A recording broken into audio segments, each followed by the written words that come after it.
గట్టిగా జై తెలంగాణ. అమ్మలు అక్కడ అందరూ అనాలి జై తెలంగాణ. సంతోషం.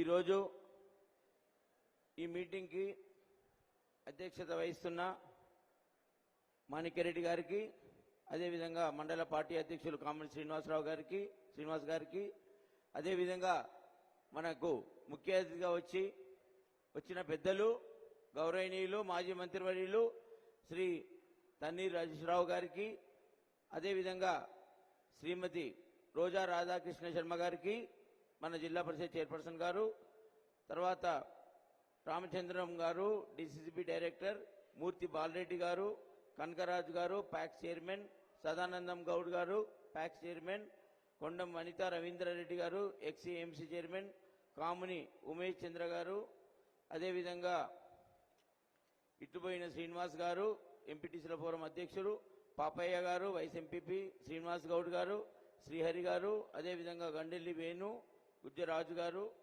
ఈ కార్యక్రమానికి విచ్చేసిన అందరూ ఎంపీటీసీలకు, మాజీ సర్పంచులకు, మార్కెట్ కమిటీ డైరెక్టర్లకు, మాజీ డైరెక్టర్లకు, గ్రామ శాఖ అధ్యక్షులకు, అదేవిధంగా మన పార్టీ కార్యకర్తలకు, పత్రికా విలేకరులకు, ప్రింట్ మీడియాకు అందరికీ కూడా పేరు పేరున నమస్కారం. ఇవాళ బీఆర్ఎస్ పార్టీ అభ్యర్థిగా మీ ముందు రావడం, మీ ముందు నిల్చుండి నేను ఇవాళ ఎన్నికల బరిలో మెదక్ పార్లమెంట్ స్థానానికి ఉండడం నా అదృష్టంగా భావిస్తా ఉన్నా. మరి ఎక్కడైతే కలెక్టర్గా పనిచేశానో, ఎక్కడైతే కలెక్టర్గా ఉండి నేను మీకు సేవలో ఉన్నానో, అదే ప్రాంతం నుంచి మన పార్టీ అభ్యర్థిగా మీ ముందు ఉండి ఇవాళ మళ్ళీ ఎలక్షన్లో నిలుచోవడం అనేది బహుశా నాకు భగవంతుడు ఇచ్చిన పెద్ద అదృష్టంగా భావిస్తా ఉన్నా. నేను ఏదైతే కలెక్టర్గా ఉండి సుదీర్ఘకాలం మీ సేవకుడినై పనిచేసి మన హరీష్ అన్న డైరెక్షన్స్లో గౌరవ మాజీ ముఖ్యమంత్రి కేసీఆర్ సార్ ఆధ్వర్యంలో ఏదైతే మనం సిద్దిపేట జిల్లాను భారతదేశంలోనే అవార్డుల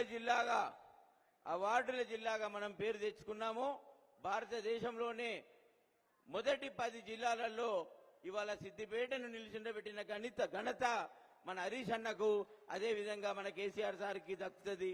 బట్ నా జన్మ సుకృతం ఆ అభివృద్ధి మార్గంలో 7.5 సంవత్సరాలు మీ అందరి మధ్యలో ఉండి పనిచేసి ఆ అభివృద్ధి పటంలో, ఆ అభివృద్ధిలో నాకు కూడా భాగస్వామ్యం కలెక్టర్గా దొరికినందుకు ఇలా చాలా సంతోషంగా ఉంది. మరి ఎక్కడైతే కలెక్టర్గా పనిచేశానో, ఎక్కడైతే మీ ఆదరణ పొంది 7.5 సంవత్సరాలు వరుసగా పనిచేసే అదృష్టం దక్కిందో, అక్కడి నుంచే మళ్ళీ పార్లమెంట్లో అడుగుపెట్టే అదృష్టం మీరు నాకు మీ ఓటేసి ఇస్తున్నందుకు ఇవాళ ఎంతో సంతోషంగా ఉంది. మరి ఈ అదృష్టం అందరికీ రాదు. భారతదేశంలో ఎంతో మంది ఐఏఎస్ ఆఫీసర్లు ఉంటారు, ఎంతో మంది కలెక్టర్లు ఉంటారు. అందరి కలెక్టర్లకి ఈ అవకాశం రాదు. మరి నాకు వచ్చిందంటే తప్పకుండా మీ ఆదరణ, మన పార్టీ క్యాడరు మీరందరూ కలిసి సమిష్టి కృషి చేసినందుకు నాకు ఈ అవకాశం దక్కింది. మరి కేసీఆర్ సార్, హరీష్ రావు సార్ గారు నన్ను పార్టీ అభ్యర్థిగా నిలిచిండబెట్టి, హరీష్ రావు గారు మనం గెలుస్తా ఉన్నాం, మెదక్ జిల్లా సిద్దిపేట గడ్డ మనదంతా కూడా టీఆర్ఎస్ కంచు కోట, మనందరి కార్యకర్తలు కూడా మనందరినీ గట్టి విజయంతోని, పెద్ద విజయంతోని పార్లమెంట్లో అడుగు పెట్టాలి.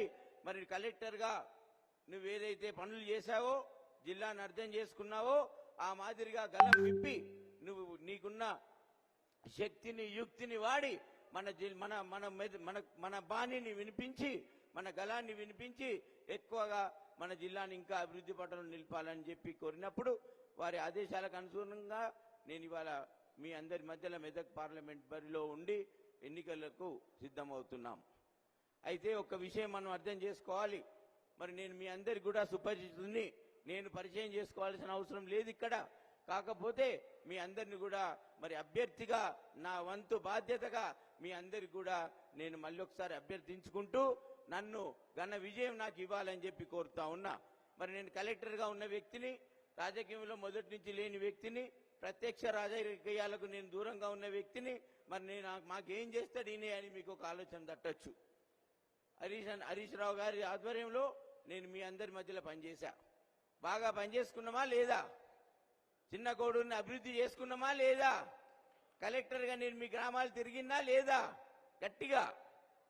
సో ఆ మాదిరిగానే మళ్ళీ ఎంపీగా ఎన్నికై మీ మధ్యలో ఉండి మన జిల్లా అభివృద్ధికి పాల్పడతానని చెప్పి నేను ఇక్కడ మీకు ప్రమాణం చేసి చెప్తా ఉన్నా.